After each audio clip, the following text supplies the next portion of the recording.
Assalamualaikum warahmatullahi wabarakatuh.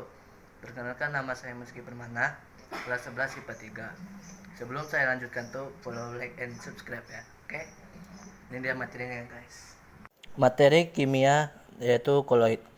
Sistem koloid merupakan suatu bentuk campuran atau sistem dispersi di dua atau lebih zat yang bersifat heterogen namun memiliki ukuran partikel terdispersi yang cukup besar, 1-100 nm, sehingga mengalami efek tindal. Contoh koloid dapat dijumpai pada 1 susu, 2 agar-agar, 3 tinta, 4 sampo, 5 serta awan. Jenis koloid berdasarkan fase terdispersi.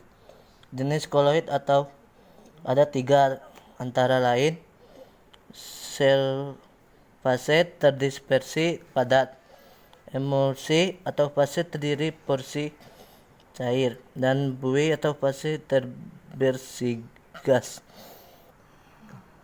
Berikut ini 5 contoh soal tentang materi sistem koloid. 1. Hal berikut merupakan sifat sistem koloid kecuali A. Stabil, B. Tidak dapat disyuting, C. Terdiri atas 2 fase, D. Homogen, E. Menghamburkan cahaya. Jawabannya C. Kenapa bisa C? Ciri-ciri koloid: homogen atau secara makroskopis, heterogen secara mikroskopis. Kenapa bisa jawabannya E? Ciri koloid: 1. Homogen secara makroskopis, heterogen secara mikroskopis. Ukurannya 1 nm sampai 100 nm. Ketiga, 2 fase, 3 stabil, 4 tidak dapat disaring kecuali dengan penyaring ultra. Lanjut nomor 2.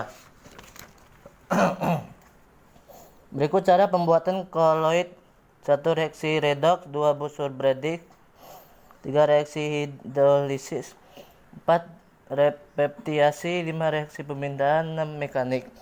Pembuatan koloid secara dispersi adalah D, 2, 4, dan 6. Kenapa bisa 2, 4, dan 6?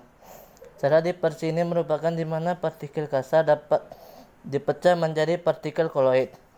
Pembuatan koloid dengan cara dispersi dapat dilakukan secara mekanisme peptiasi atau dengan loncatan bunga listrik, cara busur Bredig. 3. Proses ekstradilasi yang dilakukan terhadap larutan koloid bertujuan untuk D. Membuang kelebihan ion elektrolit dari larutan koloid.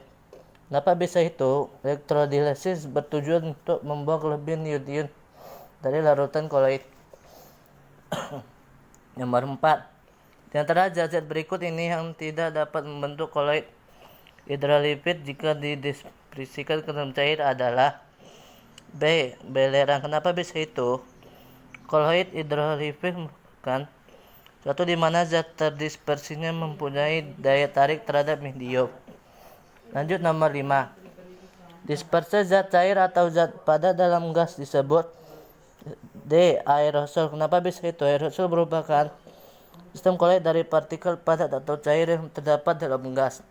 Jika zat terdispersinya adalah zat padat disebut aerosol padat, contohnya asam dan debu di udara. Jika zat terdispersinya adalah cair maka disebut aerosol cair, contohnya kabut dan awan. Dah.